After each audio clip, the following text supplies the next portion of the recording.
تیرے کرم کی کیا بات مولا، تیرے جی جود میں بھی کمال تھا، خال میں بھی کمال تھا، حال میں بھی کمال تھا. کیوں نہ ہو کہ حضرت شیخ الاسلام مولانا شاہ ابو البرکات محمد انوار اللہ فاروقی رحمت اللہ علیہ کی بشارت کسی اور نے نہیں دی تھی، بلکہ ایک مجذوب میں الست میں دیوانے نے دی تھی. جی وہ کیسا دیوانہ تھا؟ دیوانے کی نظروں کو جہاں دیکھ رہا ہے اور دیوانہ نہ جانے کہاں دیکھ رہا ہے. دیوانہ تو لا اور تقدیر کو پڑھ رہا ہے. اور حضرت شیخ الاسلام رحمت اللہ علیہ کی والدہ نے جو میوہ بھجوایا، میوہ قبول کر لیا. اور حضرت شاہ یتیم رحمت اللہ علیہ نے اپنی زبان سے در یتیم کی بشارت دی. ارشاد فرمایا کس نے یہ میوہ بھیجا ہے بتا دے کہ اس کا شجر امید بھی پھلدار ہوگا، اولاد نرینہ ہوگی، حافظ قرآن ہوگا، اور نہ صرف حافظ قرآن ہوگا بلکہ محافظ علوم قرآن ہوگا. عزیزان محترم، اسی مجذوب کی بشارت شیخ الاسلام مولانا شاہ انوار اللہ فاروقی رحمت اللہ علیہ، جن کا آستانہ آج جگمگا رہا ہے، یہ خود نہیں جگمگا رہا ہے بلکہ لاکھوں دلوں کو جگمگا رہا ہے. یہ خود بھی روشن ہے اور روشن کرنا بھی جانتا ہے. اس لیے ایک ذرہ جامع نظامیہ کی اس سرزمین پہ داخل ہوتا ہے تو ذرہ ہوتا ہے، لیکن جب یہاں سے نکلتا ہے تو خورشید بن کے نکلتا ہے. اس چمن کا ہر گل مہکنا بھی جانتا ہے، مہکانا بھی جانتا ہے. ارے دنیا جسے ایک فرد سمجھ رہی ہے وہ فرد نہیں ہے بلکہ اپنی ذات میں انجمن ہے. شیخ الاسلام کی بات ہے تو مجھے مفکر اسلام یاد آئے.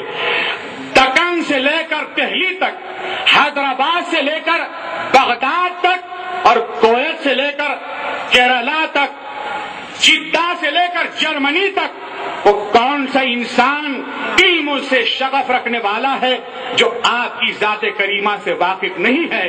عزیزان محترم، ایک شخصیت کا یہ حال ہے تو اندازہ لگائیے ایسے کتنے ہیرے، اور ہیرے نہیں بلکہ مجھے کوہ نور کہنے دیجیے ہمارے پاس موجود ہیں، لیکن ہم ان کی قدر کرنا نہیں جانتے. اللہ تعالی ہمارا شرح صدر فرمائے. عزیزان محترم، شیخ الاسلام کون ہے؟ مصنف ہیں. شیخ الاسلام کون ہے؟ مدبر ہیں. شیخ الاسلام کون ہے؟ خود پہلے صالح بنے، اس کے بعد مصلح کا کردار کیا. ورنہ کوئی پہلے صالح نہ بنے اور مصلح کا کردار کرنے لگے تو ملت صالح تو نہیں بنے گی بلکہ ملت کا مصلح ہو جائے گا. عزیزان محترم، حضرت شیخ الاسلام رحمت اللہ علیہ کے سینے میں اللہ تعالیٰ نے دھڑکتا ہوا دل رکھا تھا. انسانیت کا بھی درد تھا، قوم کا بھی درد تھا. یہ قانون ساز بھی تھے اور قانون کے رکھوالے بھی تھے. سلطان دکن کو سلطان العلوم کس نے بنایا؟ دنیا یہی کہے گی.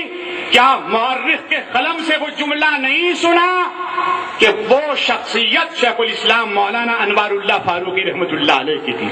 سارا نظام اسٹیٹ اعلی حضرت حضور نظام کی خدمت میں 11 سلام پیش کرنے کے لیے آتا تھا، اور اعلی حضرت حضور نظام شیخ الاسلام کی خدمت میں ادب سے سلام پیش کیا کرتے تھے. عزیزان محترم، یہ شیخ الاسلام رحمت اللہ علیہ یہ سلاطین ظاہری کا بھی احترام جانتے تھے اور آل رسول کا احترام بھی جانتے تھے. اسی سے اپنا مسلک عشق و محبت بھی بتایا، اسی سے اپنا مسلک طریقت بھی بتایا، اپنی شریعت کو بھی ظاہر کر دیا، اپنے ظاہر کو بھی بتایا، اپنے باطن کو بھی بتایا.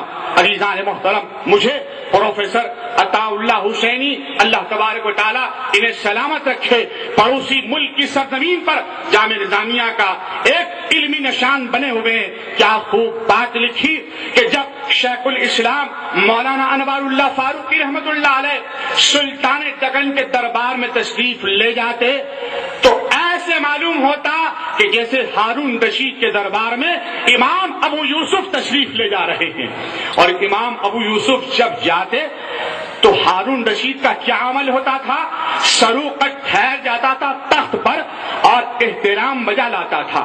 حواریوں نے کہا، وزیروں نے کہا، مشیروں نے کہا بادشاہ سلامت جان کی امان پائیں تو عرض کریں یہ آپ کا وقار، یہ آپ کا تنتنا، یہ آپ کا تمغہ، یہ آپ کا مال، یہ آپ کا منال، یہ آپ کی دولت، یہ آپ کی شہرت، یہ آپ کی عظمت، یہ آپ کی جلالت اس بات کی متقاضی نہیں ہے کہ ایک عالم کے لیے آپ اپنے تاج اور تخت کے ساتھ ٹھہر جائیں اور استقبال کریں؟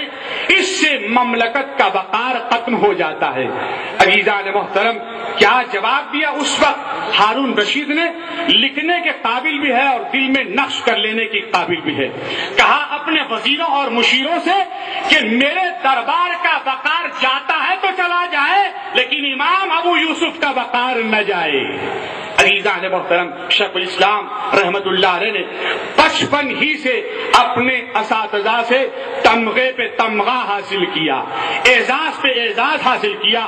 18 سال کی عمر میں جو تمغہ اور اعزاز حاصل کیا اپنے استاد محترم سے، علامہ عبدالحی فرنگی محلی رحمت اللہ علیہ لکھنؤ کے عالم دین ہیں، انہوں نے 18 سال کی عمر میں تمغہ دیا اور اس تمغے کو اپنی کتاب کا ایک حصہ بنا دیا اور ارشاد فرمایا الفتھا حین قراءت الزکی المتوقد المولوی انوار اللہ بن شجاع الدین الحیدرآبادی۔ میں نے اس کتاب کو اس وقت ترتیب اور تالیف کیا جبکہ میرے حلقہ درس کے اندر ایک انتہائی ذہین، ایک انتہائی فتین اور ایک انتہائی فکر کے حامل طالب علم مولوی انوار اللہ پڑھا کرتے تھے۔ اس لیے سب سے پہلا تمغہ تفکر آپ کے استاد محترم نے دیا۔ دوسرا تمغہ تمہر وہ کس نے دیا؟ آپ کے شیخ حضرت حاجی امداد اللہ مہاجر مکی رحمت اللہ علیہ نے مکہ مکرمہ میں اس وقت دیا جبکہ انوار احمدی کو ملاحظہ فرمایا۔ کہا انوار اللہ کیا کتاب لکھی ہے، بخدا یہی میرا مسلک ہے، یہی میرا مشرب ہے۔ عزیزان محترم، تیسرا تمغہ تبہر، اس دکن کی سرزمین پر سلطان العلوم آصف شاہ ثابت نواب میر عثمان علی خان نے دیا۔ اتنے کمالات کے باوجود، اتنی حیثیتوں کے باوجود، اتنے اعزازات کے باوجود کیا خلق کے اندر عشق محمد الرسول اللہ صلی اللہ علیہ وسلم بسا ہوا تھا؟ زندگی کا کوئی گوشہ حضرت شیخ الاسلام کا عشق رسول سے خالی نہیں۔ آپ صدارت العالیہ کے ایک ذمہ دار بھی تھے، صدر بھی تھے، اور جب آپ فیصلے بھی رقم فرمایا کرتے تھے۔ ایک صاحب خدمت میں حاضر ہوئے، کہنے لگے کہ حضور یہ جو بحث کرنے والے وکلا صاحبین ہوتے ہیں کبھی جھوٹ کو سچ اور سچ کو جھوٹ اپنی زور بیانی سے کر دیتے ہیں، پھر اسی پر آپ فیصلہ سازی فرماتے ہیں، کہیں ایسا نہ ہو کہ کسی کی حق تلفی ہو جائے؟ جواب حضرت شیخ الاسلام رحمۃ اللہ علیہ کا سننے کے قابل ہے۔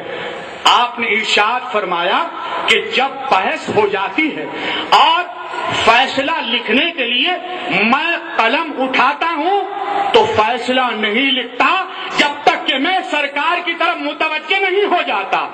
ہاتھ باندھ کے یہ عرض کرتا ہوں یا رسول اللہ میں ایک ذرہ بے مقدار ہوں، جب تک آپ توجہ نہ فرمائے میرا معاملہ حل ہو نہیں سکتا، اور جب سرکار کی توجہ ہو جاتی ہے پھر قلم اٹھاتا ہوں، اور جب قلم شیخ الاسلام کا اٹھتا تھا تو کیا ہندو، کیا مسلمان، کیا عیسائی سب آپ کے فیصلے کو تسلیم کیا کرتے تھے۔